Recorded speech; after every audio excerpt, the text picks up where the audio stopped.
নারী ততক্ষণই আপনার যতক্ষণ সে রাগ করে, অভিমান করে, ঝগড়া করে, চিল্লাচিল্লি করে, অধিকার খাটায়, বিরক্ত করে, ভালোবাসে, আদর যত্ন করে, খেয়াল রাখে। কিন্তু যখনই আপনি একবার তার আত্মসম্মানে আঘাত করবেন, অবহেলা করবেন, ব্যস্ততা দেখাবেন দিনের পর দিন, তখন যদি একবার সে নিজেকে গুটিয়ে নেয়, আপনার সবকিছু থেকে নিজেকে সরিয়ে নেয়, বিশ্বাস করেন তখন হাজারবার চাইলেও আগের সেই মানুষটিকে ফিরে পাবেন না। হাজার কান্না করেও ধরে রাখতে পারবেন না, আটকে রাখতে পারবেন না। ওই যে কথায় বলে না, যে নারী খোপা করা চুলের মতো বেঁধে রাখতে পারে, তেমন খোলা চুলের মতো ছেড়েও দিতে পারে।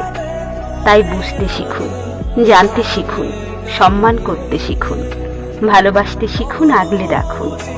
কোনটা রাগ, কোনটা অভিমান, কোনটা ভালোবাসা, কোনটা অভিযোগ, কোনটা মুড সুইং, বুঝুন। শুধু ছেড়ে গেছে, চলে গেছে, মন ভরে গেছে, এই অপবাদ না দিয়ে কেন ছেড়ে গেছে তার কারণ খুঁজুন।